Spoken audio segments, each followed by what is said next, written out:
ಪ್ರೀತಿಯ ವೀಕ್ಷಕರಿಗೆ ಶಂಕರಾನಂದ ಟಿವಿಗೆ ಸ್ವಾಗತ ಸುಸ್ವಾಗತ. ಇವತ್ತಿನ ವಿಡಿಯೋನಲ್ಲಿ ಏಪ್ರಿಲ್ ತಿಂಗಳ ಮಾಸ ಭವಿಷ್ಯ ಹೇಗಿದೆ ಅನ್ನುವಂತಹ ಮಾಹಿತಿಯನ್ನು ತಿಳ್ಕೊಳ್ಳೋಣ. ಅದಕ್ಕಿಂತ ಮುಂಚಿತವಾಗಿ ಯಾರಾದ್ರೂ ಶಂಕರಾನಂದ ಟಿವಿ ಯೂಟ್ಯೂಬ್ ವಾಹಿನಿಯನ್ನ ಸಬ್ಸ್ಕ್ರೈಬ್ ಮಾಡಿಲ್ಲ ಅಂದ್ರೆ ಸಬ್ಸ್ಕ್ರೈಬ್ ಮಾಡಿ, ಇನ್ಸ್ಟಾಗ್ರಾಮ್ ಪೇಜ್ ಮತ್ತು ಫೇಸ್ಬುಕ್ ಪೇಜ್ ಅನ್ನ ಫಾಲೋ ಮಾಡ್ತಾ ಇಲ್ಲ ಅಂದ್ರೆ ಫಾಲೋ ಮಾಡಿ. ಅದರಿಂದ ನೆಕ್ಸ್ಟ್ ಅಪ್ಲೋಡ್ ಮಾಡುವಂತಹ ವಿಡಿಯೋಗಳು ನಿಮಗೆ ನೋಟಿಫಿಕೇಶನ್ ಮುಖಾಂತರ ಬಂದು ತಲುಪತ್ತೆ, ಹೊಸ ಹೊಸ ಮಾಹಿತಿಗಳನ್ನ ತಿಳ್ಕೊಳ್ಳೋದಕ್ಕೆ ಸಾಧ್ಯವಾಗುತ್ತೆ ಅಂತ ತಿಳಿಸ್ತಾ ಈ ಒಂದು ವಿಶೇಷವಾದಂತಹ ವಿಡಿಯೋನ ಪ್ರಾರಂಭ ಮಾಡೋಣ. ಕಷ್ಟಪಟ್ಟು ಒಂದ್ ಸೈಟ್ ಅನ್ನ ಕೊಂಡ್ಕೊಂಡಿದ್ದಾಯ್ತು, ಈಗ ಆ ಜಾಗದಲ್ಲಿ ಮನೆ ಕಟ್ಟಿಸ್ಬೇಕು, ಪಾಯ ಯಾರ ಕಡೆಯಿಂದ ಹಾಕಿಸ್ಬೇಕು, ಬೇಕಾದ ಕಲ್ಲುಗಳಾಗಿರ್ಲಿ, ಕಬ್ಬಣ ಆಗಿರ್ಲಿ, ಮರಳು, ಜಲ್ಲಿಕಲ್ಲು, ಅದೇ ರೀತಿಯಾಗಿ ಮನೆಗೆ ಬೇಕಾಗಿರುವಂತಹ ಇಟ್ಟಿಗೆ, ಸಿಮೆಂಟು ಎಲ್ಲಿಂದನಪ್ಪ ತರಿಸ್ಬೇಕು, ಯಾರ ಕಡೆಯಿಂದ ಕೊಂಡ್ಕೊಳ್ಬೇಕು ಅಂತ ಯೋಚನೆ ಮಾಡ್ತಾ ಇದ್ದೀರಾ? ಇದರೆಲ್ಲದರ ಜೊತೆಗೆ ವಾಸ್ತು ಅನ್ನುವಂಥದ್ದು ಮನೆಗೆ ಬಹಳ ಮುಖ್ಯ. ಯಾರ ಕಡೆಯಿಂದ ನಾವು ವಾಸ್ತುವನ್ನು ತೋರಿಸ್ಬೇಕು ಅಂತಾನು ಯೋಚನೆ ಮಾಡ್ತಾ ಇದ್ದೀರಲ್ವಾ? ನೀವು ಯೋಚನೆ ಮಾಡೋದೇ ಬೇಡ. ಪಾಯ ಹಾಕೋದ್ರಿಂದ ಹಿಡಿದು ಮನೆಗೆ ಯಾವ ರೀತಿಯಾಗಿ ವಾಸ್ತು ಇರಬೇಕು ಅಂತ, ಜೊತೆಗೆ ಆ ಮನೆಗೆ ತಕ್ಕ ಹಾಗೆ ಯಾವ ಬಣ್ಣವನ್ನ ಹಾಕಬೇಕು, ನೆಲಕ್ಕೆ ಯಾವ ಕಲ್ಲು ಹಾಕಬೇಕು, ಗೋಡೆಗೆ ಯಾವ ಬಣ್ಣ ಬಳಿಬೇಕು, ಯಾವ ಕಬ್ಬಣ ಉಪಯೋಗಿಸ್ಬೇಕು ಅಂತೆಲ್ಲ ವಿಶೇಷವಾದ ಮಾಹಿತಿಗಳನ್ನ ಪಾಯದಿಂದ ಹಿಡಿದು ಗೃಹ ಪ್ರವೇಶದವರೆಗೂ ನಿಮಗೆ ಬೇಕಾದಂತಹ ಎಲ್ಲಾ ಸವಲತ್ತುಗಳನ್ನ ಒಂದೇ ಸೂರಿನಡಿ ಕೊಡ್ತಾ ಇದ್ದಾರೆ. ಅತ್ಯಂತ ಕಡಿಮೆ ದರದಲ್ಲಿ ಉನ್ನತ ಗುಣಮಟ್ಟ ಇರತಕ್ಕಂತಹ ವಸ್ತುಗಳನ್ನ ಉಪಯೋಗಿಸಿ ನಿಮಗೆ ಅಂತಾನೆ ಮನೆಯನ್ನ ಕನ್ಸ್ಟ್ರಕ್ಷನ್ ಮಾಡಿಕೊಡ್ತಾ ಇದ್ದಾರೆ. ನಮ್ಮ ರಾಜಾಜಿನಗರದಲ್ಲಿರುವಂತಹ KMI ಕನ್ಸ್ಟ್ರಕ್ಷನ್ಸ್ ನವರು ನಿಮಗೆ ಏನಾದ್ರೂ ಮನೆ ಕಟ್ತಾ ಇದ್ದೀನಿ, ಎಲ್ಲಾ ರೀತಿಯಾದ ಗೊಂದಲಗಳಿದೆ ಅಂದ್ರೆ ಫಸ್ಟ್ ಇಲ್ಲಿರುವಂತಹ ಫೋನ್ ನಂಬರ್ಗೆ ಫೋನ್ ಮಾಡಿ ಎಲ್ಲಾ ಮಾಹಿತಿಗಳನ್ನ ನೀವು ಕುಲಂಕುಷವಾಗಿ ತಿಳ್ಕೊಂಡು ನಿಮಗೆ ಬೇಕಾದಂತಹ ಮನೆಯನ್ನ ನಿಮ್ಮ ಕೈಗೆಟಕುವ ದರದಲ್ಲಿ ಇವರೇ ಕಟ್ಟಿಕೊಡ್ತಾರೆ. ಎಲ್ಲಾ ವಿಚಾರಗಳನ್ನ ತಿಳ್ಕೊಂಡು ಮುಂದುವರಿರಿ. ಶುಭವಾಗ್ಲಿ. ಕನ್ಸ್ಟ್ರಕ್ಷನ್ಗೆ ಸಂಬಂಧಪಟ್ಟಂತಹ ಸಂಪೂರ್ಣ ಮಾಹಿತಿ ಬೇಕಾದ್ರೆ ಇಲ್ಲಿರುವಂತಹ ಫೋನ್ ನಂಬರ್ಗೆ ಫೋನ್ ಮಾಡಿ. ಶುಭವಾಗ್ಲಿ. ಏಪ್ರಿಲ್ನ ತಿಂಗಳ ವಿಶೇಷತೆಗಳೇನು ಅನ್ನೋದನ್ನ ನಾವು ಗಮನಿಸ್ತಾ ಹೋಗೋದಾಯ್ತು ಅಂತ ಹೇಳಿದ್ರೆ, ಮೊದಲನೇದಾಗಿ ನಮಗೆ ಈ ಏಪ್ರಿಲ್ನ ತಿಂಗಳಲ್ಲಿ 1ನೇ ತಾರೀಕು ಮತ್ತು 2ನೇ ತಾರೀಕು ಇರುವಂತಹ ಒಂದು ಪೌರ್ಣಮಿ, ಅದನ್ನ ಅಕ್ಕನ ಹುಣ್ಣಿಮೆ, ಧವನದ ಹುಣ್ಣಿಮೆ ಮತ್ತು ಚಿತ್ತಾ ಪೌರ್ಣಮಿ, ಚೈತ್ರ ಮಾಸದ ಪೌರ್ಣಮಿ ಅನ್ನುವಂತಹ ಹಲವು ಹೆಸರುಗಳಿಂದ ನಾವು ಕರಿತೀವಿ. ವಿಶ್ವದಲ್ಲೇ ವಿಖ್ಯಾತವಾಗಿರ್ತಕ್ಕಂತಹ ಬೆಂಗಳೂರಿನ ಕರಗ, ದ್ರೌಪದಮ್ಮನ ಕರಗ ನಡೀತಕ್ಕಂತಹದ್ದು ಇದೇ ಚಿತ್ತಾ ಪೌರ್ಣಮಿಯ ದಿವಸ 1ನೇ ತಾರೀಕು ನಡೆಯುತ್ತೆ. ಯಾಕಂದ್ರೆ 2ನೇ ತಾರೀಕು ಬೆಳಗ್ಗೆ 6:29 ಪೌರ್ಣಮಿಯ ತಿಥಿ ಮುಗಿಯೋದ್ರಿಂದ ಸಂಪೂರ್ಣವಾದಂತಹ ತಿಥಿ ಹಿಂದಿನ ದಿವಸ ಅಂದ್ರೆ 1ನೇ ತಾರೀಕು ಏಪ್ರಿಲ್ ಇರೋದ್ರಿಂದ ತುಂಬಾ ವಿಶೇಷವಾಗಿ ನಡೀತಕ್ಕಂತಹದ್ದು ಈ ಅಕ್ಕನ ಹುಣ್ಣಿಮೆ. ಬೆಂಗಳೂರಿನ ಕರಗ ನಡೆಯುತ್ತೆ. ಚಿತ್ತಾ ಪೌರ್ಣಮಿ 2ನೇ ತಾರೀಕು. ಹೀಗೆ ಹಲವು ವಿಶೇಷತೆಗಳನ್ನ ಒಳಗೊಂಡಿರ್ತಕ್ಕಂಥದ್ದು. ಇನ್ನು ಅದೇ ರೀತಿಯಾಗಿ 14ನೇ ತಾರೀಕು 4ನೇ ತಿಂಗಳು 2026 ನಮಗೆ ಸೌರಮಾನ ಯುಗಾದಿ. ಹೇಗೆ ನಮಗೆ 19ನೇ ತಾರೀಕು ಚಾಂದ್ರಮಾನ ಯುಗಾದಿ, ಚಂದ್ರನ ಒಂದು ಸಿದ್ಧಾಂತವನ್ನ ಪ್ರತಿಪಾದಿಸ್ತಕ್ಕಂತಹವರು, ಅದೇ ರೀತಿಯಾಗಿ ಸೌರ ಪಂಚಾಂಗವನ್ನ ಉಪಯೋಗಿಸ್ತಕ್ಕಂತಹವ್ರಿಗೆ ಸೌರಮಾನ ಯುಗಾದಿ. ಅಲ್ಲಿಂದ ಹೊಸ ವರ್ಷ ಪ್ರಾರಂಭ.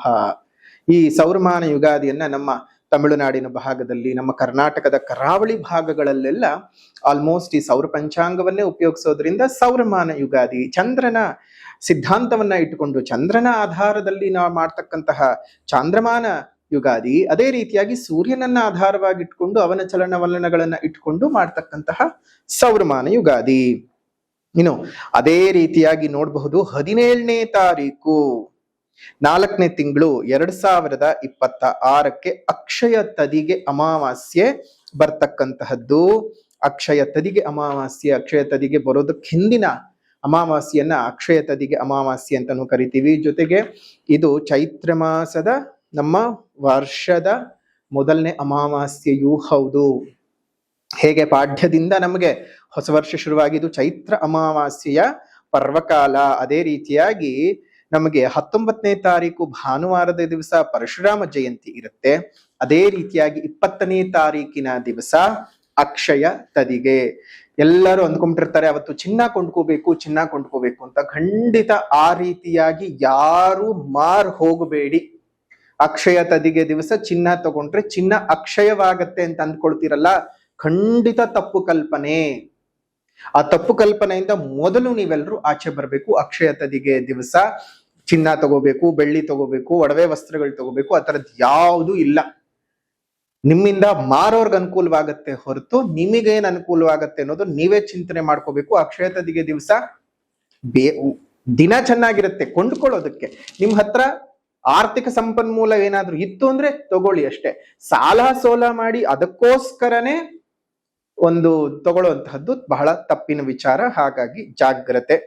ಅದೇ ರೀತಿಯಾಗಿ ಅವತ್ತು ಬಸವೇಶ್ವರ ಜಯಂತಿ, ವಿಶ್ವಗುರು ಅಂತ ಹೇಳಿ ಖ್ಯಾತರಾಗಿರ್ತಕ್ಕಂತಹ ಸರ್ವರಿಗೂ ಸಮಾನತೆಯನ್ನೇ ಸಾರಿದಂತಹ ಬಸವೇಶ್ವರರ ಜಯಂತಿ. ನಮ್ಮ ಎಲ್ಲರಿಗೂ ಗೊತ್ತಿರೋ ಹಾಗೆ ಆ ಕೂಡಲ ಸಂಗಮ ದೇವನ ಒಂದು ಅಂಕಿತವನ್ನ ಇಟ್ಕೊಂಡು ಇಡೀ ಪ್ರಪಂಚಕ್ಕೆ ಶಾಂತಿಯನ್ನ ಸಾರಿದಂಥವರು ಬಸವೇಶ್ವರರು. ಅಂತಹ ಬಸವೇಶ್ವರರ ಒಂದು ಪುಣ್ಯ ದಿವಸ ಅಂದ್ರೆ ಅವರ ಜಯಂತಿ, ಹುಟ್ಟಿದ ದಿವಸ. ಅದೇ ರೀತಿಯಾಗಿ 21ನೇ ತಾರೀಕು ಇವತ್ತು ನಾವೇನು ಸನಾತನಿಗಳಾಗಿ ಇವತ್ತಿಗೂ ಉಳಿದಿದ್ದೀವಿ ಅನ್ನೋದಕ್ಕೆ ಕಾರಣರಾಗಿರ್ತಕ್ಕಂಥವರು ಶಂಕರಾಚಾರ್ಯರು, ಶಂಕರ ಜಯಂತಿ ಬರತಕ್ಕಂತಹದ್ದು. ಅದೇ ರೀತಿಯಾಗಿ ಅದರ ಮರುದಿನವೇ ವಿಶಿಷ್ಟಾದ್ವೈತವನ್ನ ಪ್ರತಿಪಾದಿಸಿ ಪ್ರಪಂಚದಾದ್ಯಂತ ವಿಶಿಷ್ಟಾದ್ವೈತವನ್ನ ಹೇಳಿಕೊಟ್ಟಿರ್ತಕ್ಕಂತಹ ಶ್ರೀ ರಾಮಾನುಜಾಚಾರ್ಯರ ಜಯಂತಿ ಇರತಕ್ಕಂಥದ್ದು. ಭಗೀರಥನ ಜಯಂತಿ 23ನೇ ತಾರೀಕು. ವಾಸವಾಂಬ ಜಯಂತಿ ಇರತಕ್ಕಂತಹದ್ದು. ವಾಸವಾಂಬ ಜಯಂತಿ 26ನೇ ತಾರೀಕು ಇರ್ತಕ್ಕಂಥದ್ದು. ನೋಡಿ, ಏಪ್ರಿಲ್ನ ತಿಂಗಳಲ್ಲಿ ಇಷ್ಟೆಲ್ಲ ವಿಶೇಷತೆಗಳಿದೆ. ಅದರಲ್ಲೂ ಈ ಒಂದು ನಮ್ಮ ವೈಶ್ಯ ಕುಲಕ್ಕೆ ಕುಲದೇವಿಯಾಗಿರ್ತಕ್ಕಂತಹ ಆ ವಾಸವಾಂಬ ಹೆಸರು ಹೇಳೋದೇ ಒಂದು ದೊಡ್ಡ ಒಂದು ಭಾಗ್ಯ ಇರಬೇಕು. ಅಂತಹ ಹೇಗೆ ಬದುಕಬೇಕು, ಹೇಗೆ ಬಾಳಬೇಕು ಒಂದು ಹೆಣ್ಣು ಅನ್ನೋದನ್ನ ವಾಸವಾಂಬೆಯು ಬದುಕಿ ಬಾಳಿ ತೋರಿಸಿ ದೇವಿಯಾಗಿ ನೆಲೆ ನಿಂತ್ಕೊಂಡಿರ್ತಕ್ಕಂಥದ್ದು ಅಂತಹ ವಾಸವಾಂಬ ಜಯಂತಿ ಇರ್ತಕ್ಕಂಥದ್ದು. ಇನ್ನು ಅದೇ ರೀತಿಯಾಗಿ ತಿಂಗಳ ಕೊನೆಯ ದಿವಸವಾಗಿರ್ತಕ್ಕಂತಹ 30ನೇ ತಾರೀಕು 4ನೇ ತಿಂಗಳು 2026ಕ್ಕೆ ನರಸಿಂಹ ಜಯಂತಿ ಇರ್ತಕ್ಕಂಥದ್ದು. ಚಾಂದ್ರಶ್ರೀ ವೈಷ್ಣವ ನರಸಿಂಹ ಜಯಂತಿ ಇರ್ತಕ್ಕಂಥದ್ದು. ಎಲ್ಲರಿಗೂ ಸಹ ನರಸಿಂಹದೇವರ ಕೃಪಾಶೀರ್ವಾದ ಇರಲಿ. ಜೊತೆಗೆ ಇನ್ನು ಏಪ್ರಿಲ್ ತಿಂಗಳಲ್ಲಿ ಬದಲಾವಣೆ ಆಗ್ತಾ ಇರುವಂತಹ ಗ್ರಹಗಳ ಬಗ್ಗೆ ಮಾಹಿತಿಯನ್ನ ನೋಡ್ಕೊಂಡ್ಬಿಡೋಣ ಬೇಗ. 2ನೇ ತಾರೀಕು 4ನೇ ತಿಂಗಳು 2026ಕ್ಕೆ ಮೀನ ರಾಶಿಗೆ ಕುಜ ಪ್ರವೇಶ ಮಾಡ್ತಾ ಇದ್ದಾನೆ.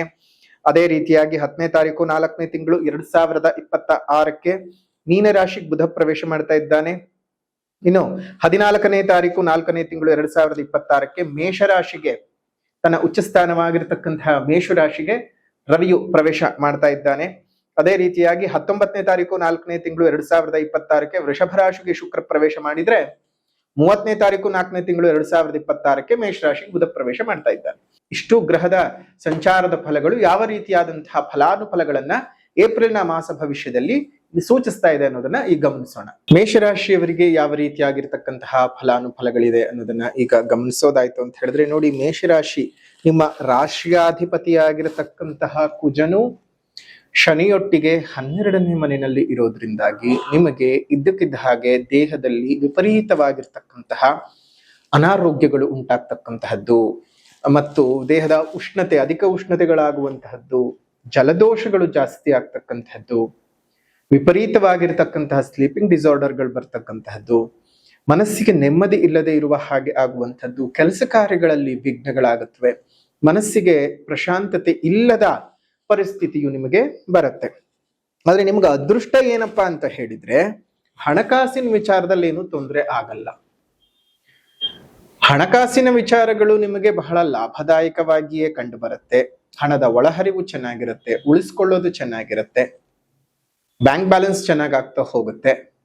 ಬಟ್ ಏನಂತಂದ್ರೆ ಈ ಕಡೆ ಆರೋಗ್ಯ ಕೈ ಕೊಡ್ತಾ ಹೋಗುತ್ತೆ. ಕೆಲಸ ಕಾರ್ಯಗಳಲ್ಲಿ ವಿಘ್ನತೆಗಳನ್ನ ನೀವು ನೋಡ್ತೀರಿ. ತೃತೀಯದಲ್ಲಿರ್ತಕ್ಕಂತಹ ಗುರುವಿನ ಪ್ರಭಾವ, ಹಾಗಾಗಿ ಗುರುವಿನ ವಿಶೇಷವಾಗಿರ್ತಕ್ಕಂತಹ ಅನುಗ್ರಹ ಬೇಕೇ ಬೇಕು. ನೆಕ್ಸ್ಟ್ ಜೂನ್ 1ನೇ ತಾರೀಕಿಗೆ ತನ್ನ ರಾಶಿಯನ್ನ ಸಂಚಾರವನ್ನ ಮಾಡ್ತಾ ಇದ್ದಾನೆ. ಆ ಸಂಚಾರದ ಫಲವನ್ನ ನೋಡಿದಾಗ್ಲೂ ಸಹ ನಿಮ್ಗೆ 4ನೇ ಮನೆಗೆ ಹೋಗ್ತಿದ್ದಾನೆ. ಅಂತಹ ಉತ್ತಮವಾದಂತಹ ಫಲಾನುಫಲಗಳು ಇಲ್ಲ.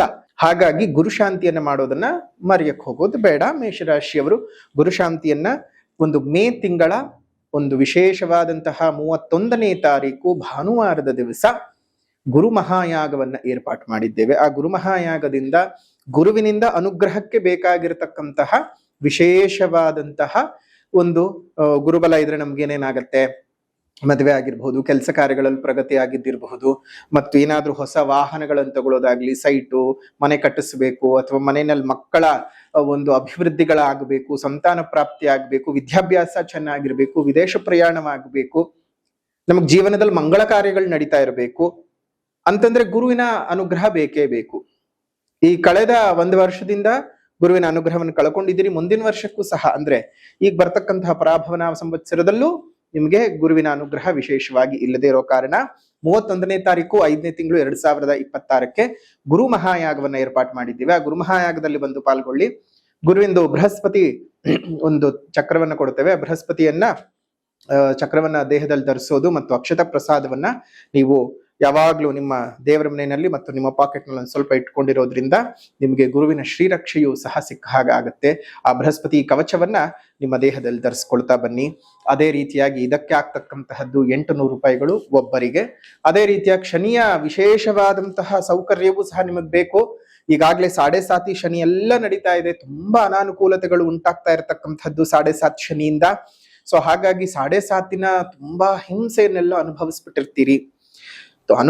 ಇರ್ತೀರಿ ತುಂಬಾ ಜನ. ಆದ್ರೆ ನಿಮ್ಗೆ ಇದು ಮೊದಲನೇ ಬಾರಿ ಮತ್ತು 3ನೇ ಬಾರಿ ಬಂದಾಗ ಹಿಂಸೆಗಳು ಜಾಸ್ತಿ ಆಗ್ತಾ ಇರುತ್ತೆ. ಜೊತೆಗೆ ನಿಮ್ಮ ಜಾತಕದಲ್ಲಿ ದುಸ್ಥಾನಗಳಲ್ಲಿ ಶನಿ ಇದ್ದಾಗ್ಲೂ ಹೀಗಾಗ್ತಾ ಇರುತ್ತೆ. ಹಾಗಾಗಿ ಶನಿಯ ಕೃಪೆ ಉಂಟಾಗಬೇಕು, ಶನಿಯಿಂದ ನಿಮಗೆ ಬಂದಂತಹ ಎಲ್ಲಾ ಒಂದು ದೋಷಗಳು ಸಹ ನಿವಾರಣೆ ಆಗಬೇಕು ಅನ್ನುವಂತಹ ಕಾರಣಕ್ಕೆ ಮೇಷರಾಶಿಯವರಿಗೆ ಶನಿ ಶಾಂತಿಯನ್ನ ನೀವು ಮಾಡಿಸ್ಕೊಳ್ಳಿ. ಹಾಗಾಗಿ ಶನಿ ಶಾಂತಿಯನ್ನ ಈ ಒಂದು ಜುಲೈ ತಿಂಗಳಲ್ಲಿ ಜುಲೈ 12ನೇ ತಾರೀಕಿನ ಭಾನುವಾರದ ದಿವಸ ಏರ್ಪಾಟ್ ಮಾಡಿದ್ದೀವಿ. ಅಲ್ಲಿ ನಿಮಗೆ ಒಂದು ಶನಿ ಕವಚವನ್ನ ಕೊಡ್ತೇವೆ, ಅದನ್ನ ಧರಿಸ್ಕೊಳ್ಬೇಕು. ಅದೇ ರೀತಿಯಾಗಿ ಶನಿಯಾಗದ ವಿಶೇಷವಾದಂತಹ ಕಪ್ಪನ್ನು ಕೊಡ್ತೀವಿ, ಅದನ್ನ ಹಣೆಗೆ ಧರಿಸ್ತಾ ಬರಬೇಕು. ಅದರಿಂದ ನಿಮಗೆ ಶನಿ ಮಹಾಯಾಗದಿಂದ ಬರುವಂತಹ ವಿಪರೀತವಾದಂತಹ ಫಲಗಳು ಸಹ ನಿಮ್ಗೆ ಸಿಗೋಕ್ ಸಾಧ್ಯವಾಗುತ್ತೆ. ಶನಿಯ ದೋಷಗಳು ನಿವಾರಣೆ ಆಗುತ್ತೆ. ಗುರು ಮಹಾಯಾಗ ಮತ್ತು ಶನಿ ಮಹಾಯಾಗದಲ್ಲಿ ಪಾಲ್ಗೊಳ್ಳೋದು ಮರಿಬೇಡಿ. ಇನ್ನು ಶನಿ ಮಹಾಯಾಗಕ್ಕೆ ಆಗ್ತಕ್ಕಂಥದ್ದು 800 ರೂಪಾಯಿಗಳು. ಗುರು ಮಹಾಯಾಗ 800 ಮತ್ತು ಶನಿ ಮಹಾಯಾಗ 800, ಎರಡಕ್ಕೂ 800 ರೂಪಾಯಿ. ಎಲ್ಲ ಎಷ್ಟೊಂದು ಜನ ಕನ್ಫ್ಯೂಸ್ ಮಾಡ್ಕೋತಾ ಇದ್ದೀರಿ. ಇನ್ನು ಅದೇ ರೀತಿಯಾಗಿ ಇನ್ನು ಫಲಾನುಫಲಗಳು ಅಂತ ಬಂದಾಗ ಹಣಕಾಸಿನ ತೊಂದರೆ ಏನಿಲ್ಲ. ವಿದ್ಯಾಭ್ಯಾಸವೂ ಸಹ ಬಹಳ ಚೆನ್ನಾಗಿ ಆಗ್ತಕ್ಕಂಥದ್ದು. ಮೇಷರಾಶಿಯವರಿಗೆ ಒಂದಷ್ಟು ಸ್ವಲ್ಪ ವಿದ್ಯಾರ್ಥಿಗಳಿಗೆ ವಿದ್ಯಾಪ್ರಗತಿಗಳು ಉಂಟಾಗ್ತಾ ಹೋಗುವಂಥದ್ದು, ಅದೆಲ್ಲ ತುಂಬಾನೇ ಚೆನ್ನಾಗಿ ಆಗ್ತಾ ಹೋಗುತ್ತೆ. ಇನ್ನು ಕರ್ಮಾಧಿಪತಿಯು ವ್ಯಯದಲ್ಲಿ ಇರೋದ್ರಿಂದ ಪ್ರಮೋಷನ್ ಸಿಗಬಹುದು. ದಿಢೀರಂತ ಪ್ರಮೋಷನ್, ಟ್ರಾನ್ಸ್ಫರ್ಗಳು ಈ ತರದೆಲ್ಲ ಆಗುತ್ತೆ. ಬಟ್ ಆದ್ರೆ ಪ್ರಮೋಷನ್ ಸಿಕ್ಕಿದ್ರೂ ಸಹ ನಿಮ್ಗೆ ಒಂದಿಷ್ಟು ಅನಾನುಕೂಲತೆಗಳು ಉಂಟಾಗ್ತಾ ಇರುತ್ತೆ. ಯಾವ್ದ್ರಲ್ಲೂ ನೆಮ್ಮದಿ ಅನ್ನೋದು ಇರೋದಿಲ್ಲ, ಒಂದಷ್ಟು ತಾಪತ್ರೆಗಳು ಉಂಟಾಗ್ತಾ ಇರುತ್ತೆ. ಸೊ ಹಾಗಾಗಿ ಈ ಒಂದು ವಿಚಾರಗಳಲ್ಲಿ ಕೆಲಸದಲ್ಲಿ ನಿಮ್ ಮೇಲ್ಮಟ್ಟಕ್ಕೆ ಹೋಗ್ತಾ ಇದ್ರು ಒಂಥರ ಮುಳ್ಳಿನ ಕುರ್ಚಿ ಆಗ್ಬಿಟ್ಟಿರುತ್ತೆ, ಕೂತ್ಕೊಂಡ್ರೆ ಚುಚ್ಚತ್ತೆ. ಆ ರೀತಿಯಾದಂತಹ ಅನುಭವಗಳನ್ನ ಪಡ್ಕೊಳ್ಬೇಕಾದಂತಹ ಸಂದರ್ಭಗಳು ಮೇಷರಾಶಿಯವರಿಗೆ ಬರ್ತಕ್ಕಂಥದ್ದು ವಿಶೇಷವಾಗಿ. ಜೊತೆಗೆ ಈ ಕೇತು 5ನೇ ಮನೆಯಲ್ಲಿ ಇರೋದ್ರಿಂದ ನಿಮ್ಮ ಮಕ್ಕಳ ಆರೋಗ್ಯಕ್ಕೂ ಸಹ ಅಷ್ಟು ಒಳ್ಳೇದಲ್ಲ. ತುಂಬಾ ಜಾಗ್ರತೆಯಾಗಿರಿ. ತುಂಬಾ ಅಂದ್ರೆ ತುಂಬಾ ನಿಮ್ಮ ಜೀವನವನ್ನ ಎಷ್ಟು ಕಷ್ಟದಲ್ಲಿ ಇಟ್ಕೊಂಡಿರ್ತೀರಾ ಅಷ್ಟು ನೀವು ಕಣ್ಣಲ್ಲಿ ನೀರ್ ಹಾಕ್ತಾ ಇರ್ತೀರಾ. ಕೆಲವೊಂದು ವಿಚಾರಗಳಿಗೆ ಮಾತ್ರ ಯಾಕೆ ನನ್ನ ಬದುಕು ಹೀಗಾಗೋಯ್ತು, ಎಲ್ಲಿ ನನ್ನ ಹಾದಿ ತಪ್ತಾ ಇದ್ದೀನಿ ಅನ್ನುವಂತಹ ವಿಚಾರಗಳೇ ನಿಮಗೆ ತುಂಬಾ ತಾಪತ್ರೆಗಳು ಆಗ್ತಾ ಇರುವಂತಹದ್ದು. ಸೊ ಹಾಗಾಗಿ ಸ್ವಲ್ಪ ಜಾಗ್ರತೆಯಾಗಿ ಇರ್ತಕ್ಕಂಥದ್ದು ತುಂಬಾನೇ ಒಳ್ಳೇದು. ಸೊ ಅದನ್ನ ಸ್ವಲ್ಪ ಜಾಗ್ರತೆಯಾಗಿ ಇಟ್ಕೊಂಡು ಒಂದ್ಸಲ ನಿಮ್ ಜನ್ಮ ಜಾತಕವನ್ನು ತೋರಿಸ್ಕೊಳ್ಳಿ. ಜನ್ಮ ಜಾತಕದ ಆಧಾರದಲ್ಲಿ ಏನಾದ್ರೂ ಶುಭ ರೀತಿಯಾಗಿ ಇರುವಂತಹ ದಶಾಭುಕ್ತಿಗಳು ನಡೀತಾ ಇದ್ರೆ, ಅಥವಾ ಅದರಲ್ಲಿ ಏನಾದ್ರೂ ಕೆಟ್ಟ ದಶ ಕೆಟ್ಟ ಭುಕ್ತಿಗಳೇನಾದ್ರೂ ನಡೀತಿದ್ರೆ ನಿಮ್ಗೆ ತೊಂದರೆಗಳಾಗ್ತಕ್ಕಂಥದ್ದು ಇನ್ನಷ್ಟು ಹೆಚ್ಚಿನ ಸಾಧ್ಯತೆಗಳಿರ್ತವೆ ಸ್ವಲ್ಪ. ಹಾಗಾಗಿ ನೀವು ಜಾಗ್ರತೆಯಾಗಿರ್ತಕ್ಕಂಥದ್ದು ತುಂಬಾನೇ ಒಳ್ಳೇದು. ವ್ಯಾಪಾರ ವ್ಯವಹಾರಗಳು ಬಹಳ ವೈಭೋಗದಿಂದ ಸಾಗತ್ವೆ. ಅಂದ್ರೆ ತುಂಬಾ ಚೆನ್ನಾಗಿ ಹಣದ ಲಾಭಗಳು ಬರುತ್ತೆ. ಯಾಕಂದ್ರೆ ಧನಾಧಿಪತಿ ಧನಸ್ಥಾನದಲ್ಲಿ ಶುಕ್ರನ ಮನೆಯಲ್ಲೇ ಇದ್ದಾನೆ, ಶುಕ್ರನ ಮನೆಗೆ ಬರ್ತಾ ಇದ್ದಾನೆ, ತುಂಬಾ ಒಳ್ಳೆಯ ಸ್ಥಾನ. ಹಾಗಾಗಿ ನಿಮ್ಗೆ ಹಣಕಾಸಿನ ವಿಚಾರದಲ್ಲಿ ಮೇಷರಾಶಿಯವರಿಗೆ ಈ ಒಂದು ಏಪ್ರಿಲ್ ತಿಂಗಳಲ್ಲಿ ಅಷ್ಟೊಂದೇನು ನಿಮಗೆ ತಾಪತ್ರಯ ಉಂಟಾಗೋದಕ್ಕೆ ಸಾಧ್ಯವೇ ಇಲ್ಲ ಅಂತಾನೆ ಹೇಳ್ಬಹುದು. ಅದೇ ರೀತಿಯಾಗಿ ಆರ್ಥಿಕ ಸ್ಥಿತಿ ಒಂದಿಷ್ಟು ಸುಧಾರಿಸತ್ತೆ. ಆದ್ರೆ ಮಾನಸಿಕವಾಗಿ ನೆಮ್ಮದಿಯನ್ನ, ದೈಹಿಕವಾಗಿ ಆರೋಗ್ಯವನ್ನ, ಮಕ್ಕಳೊಟ್ಟಿಗೆ ಎಲ್ಲೋ ಒಂದ್ ಕಡೆ ಚಿಕ್ಕ ಪುಟ್ಟ ವ್ಯತ್ಯಾಸಗಳು ಬರ್ತಕ್ಕಂತಹದ್ದು ಈ ರೀತಿಯಾಗಿ ಆಗ್ತಾ ಹೋಗುತ್ತೆ. ಹುಷಾರಾಗಿ ಇರ್ಬೇಕು. ಇನ್ನು ರೈತರುಗಳಿಗೆ ಸ್ವಲ್ಪ ನಿಮ್ಮ ಸಾಗುವಳಿ ಖರ್ಚುಗಳೆಲ್ಲ ಹೆಚ್ಚಾಗ್ತಕ್ಕಂಥದ್ದು, ನಿಮ್ಮ ನಿರೀಕ್ಷಿತ ಲಾಭಗಳು ಬರದೆ ಹೋಗಬಹುದು. ಲಾಭ ಬರುತ್ತೆ, ನಿರೀಕ್ಷಿತ ಲಾಭಗಳು ಬರದೆ ಹೋಗ್ಬೋದು. ನೀವು ಒಂದು 100 ರೂಪಾಯಿ ಎಕ್ಸ್ಪೆಕ್ಟೇಷನ್ ಇಟ್ಕೊಂಡಿರ್ತೀರಿ, 100 ರೂಪಾಯಿ ಲಾಭ ಬರಬಹುದು ಅಂತ, ಆದ್ರೆ ಅದು ಒಂದು 70 ರೂಪಾಯಿ 80 ರೂಪಾಯಿ ಈ ರೀತಿಯಾಗಿ ಬರ್ತಾ ಹೋಗುತ್ತೆ. ಸೊ ಹಾಗಾಗಿ ಸ್ವಲ್ಪ ಮಟ್ಟಕ್ಕೆ ಅಂತಹ ಹೇಳ್ಕೊಳ್ಳುವಂತಹ ಲಾಭಾಂಶಗಳು ನಮ್ಮ ರೈತಾಪಿ ವರ್ಗದವರಿಗೆ ಬರೋದಿಲ್ಲ. ಒಟ್ಟಾರೆಯಾಗಿ ಈ ಒಂದು ಸಂದರ್ಭಗಳಲ್ಲಿ ಮೇಷರಾಶಿಯವರ ಏಪ್ರಿಲ್ ತಿಂಗಳ ಮಾಸ ಭವಿಷ್ಯ ಹಣಕಾಸಿನ ವಿಚಾರದಲ್ಲಿ ತುಂಬಾ ಚೆನ್ನಾಗಿದ್ರು ದೈಹಿಕ ಮತ್ತು ಮಾನಸಿಕ ವಿಚಾರಗಳಲ್ಲಿ ಸ್ವಲ್ಪ ಮಟ್ಟಕ್ಕೆ ಏರುಪೇರು ಇದೆ. ಧೈರ್ಯವಾಗಿದ್ದು ಪರಿಹಾರಗಳನ್ನ ಮಾಡ್ಕೊಳ್ಳಿ, ಪರಿಹಾರಗಳನ್ನು ಮಾಡಿಕೊಂಡು ಮುಂದುವರ್ಕೊಳ್ತಾ ಹೋಗಿ. ಶುಭವಾಗ್ಲಿ, ಮಂಗಳವಾಗ್ಲಿ ಅಂತ ಹೇಳ್ತಾ ಈ ಒಂದು ವಿಶೇಷವಾದಂತಹ ಮೇಷರಾಶಿಯವರ ಏಪ್ರಿಲ್ ತಿಂಗಳ ಮಾಸ ಭವಿಷ್ಯ ಹೇಗಿದೆ ಅಂತ ತಿಳ್ಕೊಂಡಿದ್ದಾಯ್ತು. ಇನ್ನು ಪರಿಹಾರ ಅಂತ ಬಂದಾಗ ಮೊದಲನೇದಾಗಿ ಸಾಮಾಜಿಕ ಪರಿಹಾರ. ಸಾಮಾಜಿಕ ಪರಿಹಾರ ಅಂತ ಬಂದ ಸಂದರ್ಭದಲ್ಲಿ ನೀವೇನ್ ಮಾಡ್ಕೊಳ್ಬೇಕು ಅಂದ್ರೆ, ಮೊದಲನೇದಾಗಿ ಗಿಡಗಳನ್ನ ಪೋಷಣೆ ಮಾಡಿ, ಮರಗಳನ್ನ ಕಾಪಾಡ್ಕೊಳ್ಳಿ. ಸಾಧ್ಯವಾದ ಕಡೆ ಗಿಡಗಳನ್ನ ನೆಟ್ಟು ಪೋಷಣೆಯನ್ನ ಮಾಡಿಸಿ. ನಿಮ್ ಸುತ್ತಮುತ್ತ ಇರತಕ್ಕಂತಹ ಒಂದೊಂದು ಉದ್ಯಾನವನಗಳಲ್ಲಿ ಒಂದೊಂದು ಹಣ್ಣಿನ ಗಿಡಗಳನ್ನು ಕೊಟ್ಟು ಪೋಷಣೆ ಮಾಡಿಸಿ. ನಿಮ್ಮ ಮನೆ ಮುಂದೆ ಮತ್ತು ಮೇಲ್ಭಾಗದಲ್ಲಿ ಒಂದು ಸಣ್ಣ ಸಣ್ಣ ಕುಂಡಗಳಲ್ಲಿ ನೀರನ್ನ ಇಡ್ತಾ ಬನ್ನಿ. ಮೊದಲೇ ಬಿರು ಬೇಸಿಗೆ ತುಂಬಾ ಆಗ್ಬಿಟ್ಟಿದೆ, ಬಿಸಿಲಿನ ತಾಪ ತಡೆಯೋದಕ್ಕಾಗಲ್ಲ. ಅಷ್ಟೋ ಪ್ರಾಣಿಗಳು ಪಾಪ ನೀರಿಲ್ಲದೆ ಒದ್ದಾಡುವಂತಹ ಪರಿಸ್ಥಿತಿ ಉತ್ಪತ್ತಿಯಾಗಿದೆ. ಹಾಗಾಗಿ ಆ ಪಕ್ಷಿಗಳಿಗೆ, ಪ್ರಾಣಿಗಳಿಗೆ ನಿಮ್ಮಿಂದ ಆಗ್ತಕ್ಕಂತಹ ಒಂದು ಸಣ್ಣ ಸಣ್ಣ ಅನುಕೂಲತೆಗಳನ್ನ ಮಾಡಿಕೊಡಿ. ತುಂಬಾ ಚೆನ್ನಾಗಿ ಅವರು ಸಹ ಬದುಕಕ್ಕಾಗತ್ತೆ. ನಿಮ್ಮ ಬದುಕು ಸಹ ಪರಮೇಶ್ವರನ ಕೃಪೆಯಿಂದ ಚೆನ್ನಾಗಾಗತ್ತೆ. ಸಾಮಾಜಿಕ ಪರಿಹಾರದ ನಂತರದಲ್ಲಿ ಆಧ್ಯಾತ್ಮಿಕ ಪರಿಹಾರ, ಚಂದ್ರಮೌಳೇಶ್ವರ ಅಷ್ಟಕ ಸ್ತೋತ್ರದ ಪಠಣವನ್ನು ಮಾಡಿ. ಶುಭವಾಗ್ಲಿ. ಪ್ರತಿ ದಿವಸ ಬೆಳಗ್ಗೆ 5:30 6 ಗಂಟೆ ಹೊತ್ತಿನಲ್ಲಿ ಚಂದ್ರಶೇಖರ ಅಷ್ಟಕ ಸ್ತೋತ್ರದ ಪಠಣವನ್ನು ಮಾಡ್ತಾ ಬನ್ನಿ ಮೇಷರಾಶಿಯವರು. ನಿಮ್ಮೆಲ್ಲರಿಗೂ ಸಹ ಶುಭವಾಗ್ಲಿ, ಮಂಗಳವಾಗ್ಲಿ. ಮತ್ತೊಂದು ವಿಡಿಯೋನಲ್ಲಿ ಭೇಟಿ ಮಾಡೋಣ. ಅಲ್ಲಿವರೆಗೂ ನಮಸ್ಕಾರ. ಲೋಕಾ ಸಮಸ್ತ ಸುಖಿನೋ ಭವಂತು, ಸಕಲ ಸನ್ಮಂಗಳಾನಿ ಭವಂತು, ಸರ್ವೇ ಜನಾಃ ಸುಖಿನೋ ಭವಂತು, ಸಮಸ್ತ ಸನ್ಮಂಗಳಾನಿ ಭವಂತು.